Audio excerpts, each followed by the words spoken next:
네, 최훈열 의원님. 네, 세 분 발표 오늘 잘 듣고 많이 배웠습니다. 우선 이근 교수님하고 이민하 교수님께서 이제 규제 완화를 두 분 다 공히 말씀하셨는데 4차 산업혁명을 앞두고 규제 완화의 필요성을 느끼지 않은 국민은 아무도 없을 것 같습니다.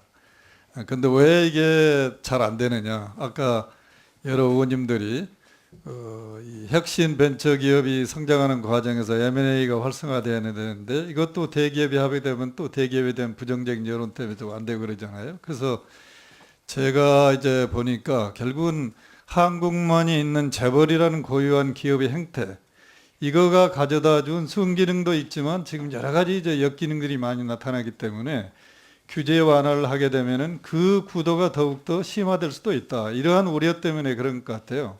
그래서 이 두 분께서 이제 앞으로 다른 곳에 가서도 강의하실 때 좀 첨가해 주셨으면 하는 게, 그러면 이 재벌이나 대기업의 경영 투명성을 어떻게 높이고 그들의 지배 구조를 어떻게 선진화를 하면 이런 우려를 없애질 수 있겠는가.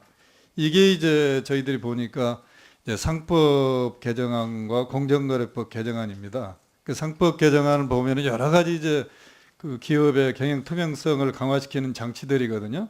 또 공정거래법이라는 것은 결국은 대기업과 중소기업 사이에 공정한 경쟁의 풍토를 조성하는 그런 법들이기 때문에 규제 완화가 근본적으로 이루어지려면 바로 이런 재벌이나 대기업의 경영 투명성을 강화하고 또 공정 경쟁이 이루어질 수 있는 그런 제도를 만드는 게 우선은 동시에 가야 된다.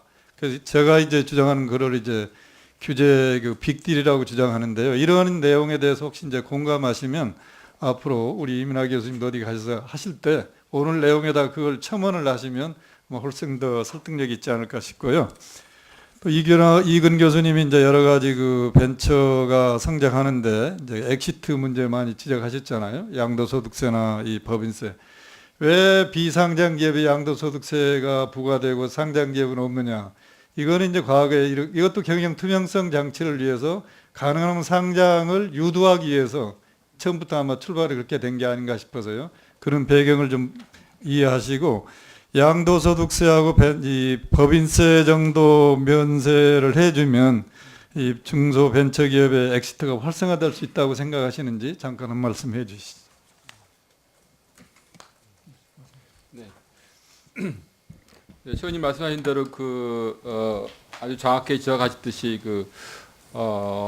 각종 규제라든가 또 이런 뭐 M&A 엑시트 이런 거 활성화됐을 때 그 혜택이 이제 기존 대기업 간다는 그런 우려가 어느 정도는 또 공감들이 있기 때문에 그런 거기에 같이 재벌 섹터의 어떤 투명성, 공정거래소 이런 부분들이 같이 가야 된다는 데 전체로 동의합니다. 그래서 그런 면에서 말씀하신 규제 빅딜 아이디어를 저도 좋다고 생각하고 동의하는 바입니다.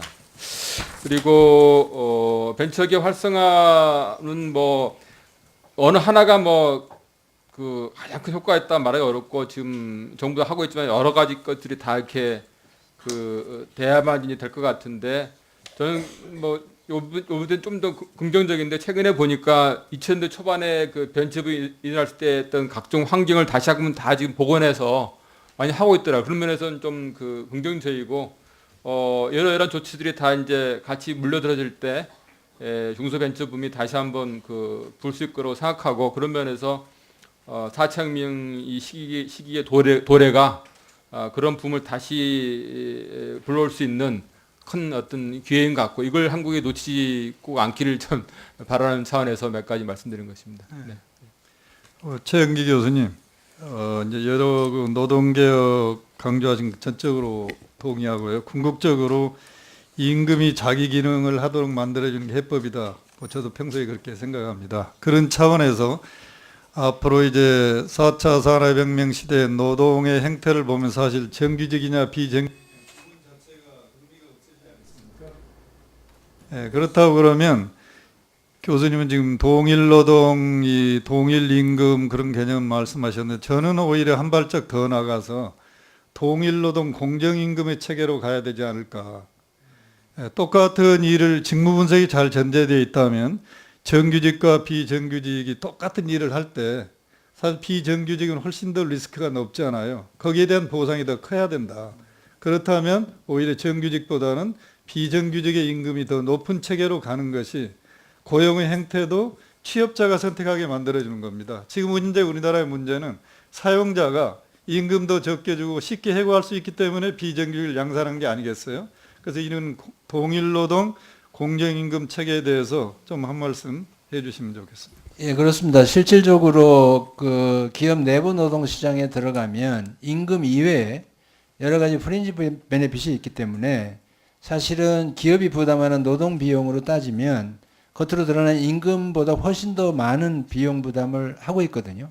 그래서 그런 면에서 보면 비정규직은 사내 노동 시장에 들어가 있는 정규직보다 훨씬 더 어떻게 보면 그 단순하게 계산을 하더라도 프린지 베네핏에 대한 플러스 알파의 보상이 있어야 된다고 봅니다. 그런 게 가능하다고 보십니까, 우리나라에서? 이게 호주나 일부 외국에서 그런 호주에서는 좀 그렇기 때문에. 예 시행하고 있는 데가 있는데 우리나라 비정규직의 지금 행태는 이게 노동 시장이 완전 양극화되어 있거든요.